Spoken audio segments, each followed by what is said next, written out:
Tell us his thoughts on all of that. So let's welcome Doug Scott. Good afternoon. Actually, really, I'm not from Smoky Lake. I'm from Smoky Lake County, where we farm is a little town called Wasetna. It's the one you guys can't pronounce out there. You always see it on Highway 28. I want to welcome you all here to a beautiful, beautiful sunny day. If you remember last year at this time, there was snow on the ground and we were all dancing around trying to keep our toes warm. Last year on our farm we had finished harvest at this time. This year we're still harvesting. We probably have about 4 or 5 days of harvesting less.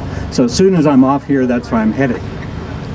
I just wanted to put things into perspective in terms of worldwide grain yields and so forth. In terms of chronology of harvest, the harvest that occurs here in northeastern Alberta is the last harvest that occurs in the world. And so in 2013, this is the last harvest. Harvests don't start again until February, March in the southern hemisphere in South America, followed by Australia.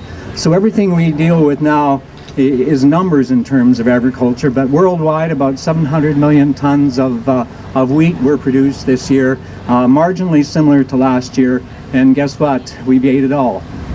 And being that wheat and cereal grains are perishable commodities, they don't store all that well.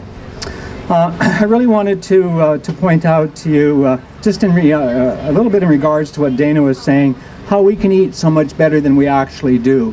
And really what we have to do is we don't have to believe what's being fed to us. Ignore what you see on the ads you see on TV. Stay away from the ends of the grocery aisles. Support your local food communities, like through the farmers market, because changing the way you eat is really just about changing an attitude.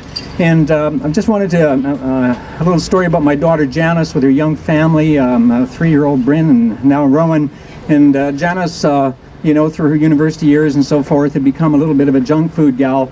And she started getting the community produce organic boxes in St. Albert this past year, and really has changed the whole attitudes of her little family in regards to what they consider to be good, healthy food. And they make sure that they consume everything that's in that food box every week. So that's one way that you can really change how you eat. It's interesting too, because I know that reading grain news and reading the Western Producer and reading Pulse News and things of that nature are not common to urban folk. But the pundits who write in papers such as the Western Producer, you would be shocked by some of the statements that come out of their mouths and are put in print. And really do yourself a favor someday and buy a Western Producer. It's the most expensive newspaper you can buy. I think it's close to $5. It comes out weekly, but it really would give you an indication of who you're really battling in this war against global food. Last year, of course, there was great grain changes in the Canadian grain industry with the loss of the Canadian Wheat Board. And it has fundamentally changed the way in which grain is marketed in Canada. Previous to, with the legislation under the Canadian Wheat Board, the Canadian grain farmers were a player in the decisions that affected the way their grain was marketed. Now, in fact, we're just a player in a continental market. We have very little grain information. We have very little pricing information. And it's really even worse than many of us had expected it would be. Yeah, so I'm a little out of my element here, but this is such an important thing, and I'm not quite prepared. I've tried to be paperless, but I do have this on a laptop, believe it or not, which I can't see. So, but here, have a look, eh? You see this gray hair? You see these wrinkles? Kind of stiff going up these stairs. I'm the average age of the farmers in Canada. Right? And you know what? We're a dying breed. I could see it all around. I could see it when I travel the province. I could see it in my own community. Those small farmers, they're all going. They're disappearing. Their farms are no longer producing food. Where's our food coming from? Well, you know those answers. It's a sad thing because we just have such a difficult time trying to make it.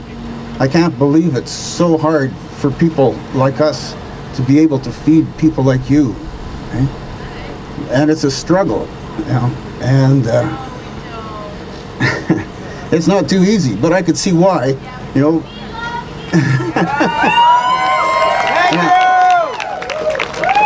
You know, if I had my choice, I would be here with Buttercup.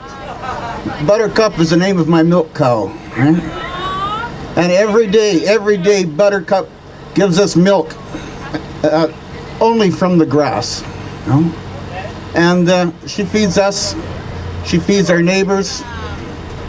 And if I was wanting to share a glass of milk, or even let you come to my farm to milk Buttercup, I would be a criminal. And that's what's happening to a lot of the small farmers that are trying to grow food. As the rules are changing, we're becoming criminals.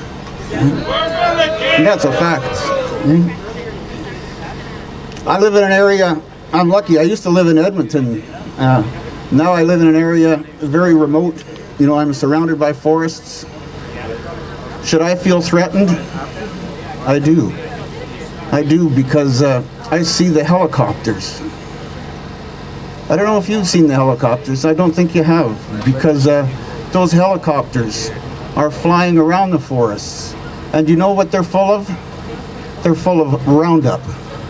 Those helicopters are spraying Roundup all over the newly seeded ground to try and kill those plants that are trying to recover the forest.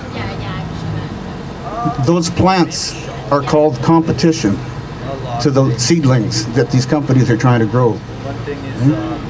Genetically modified alfalfa. Should you be concerned? You don't really eat alfalfa, you know, or do you? Alfalfa to me represents 3/4 of the feed that I feed my animals. It's a great plant. I mean, it's high in protein. In a dry year, like the last few droughts we've had, it's the only thing that grows. Unlike other genetically modified plants in Canada, alfalfa is a perennial. It comes back year after year.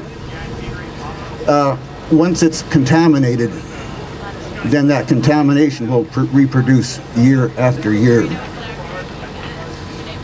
Am I concerned? I am concerned. Last year, my daughter, last spring, when we had our alfalfa rally, my daughter was visiting a friend in Montreal.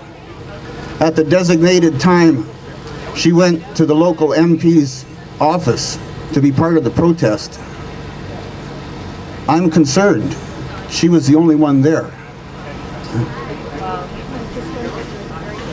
So, should you be concerned about genetically modified alfalfa? Well, I guess only if you drink milk, you know, only if you consume butter or make yogurt or cheeses, all of those things. Alfalfa is what feeds those animals. Yikes! Another old farmer.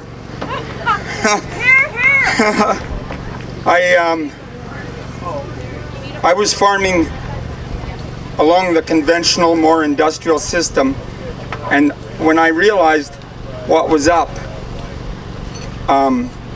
it took a lot of responsibility to change. More than responsibility, I think it took courage. And when I look out, I acknowledge everyone for being here, because what I see is responsibility and respect, and that's what we need in this whole food thing. And to take responsibility takes courage. You got to decide today, am I going to be a coward or am I going to be courageous? And every one of you, everyone standing, just needs to say to themselves, I'm going to take this on. And it's easy just to sit back and say someone else will. But every one of us has to do it. That's the only way this will change.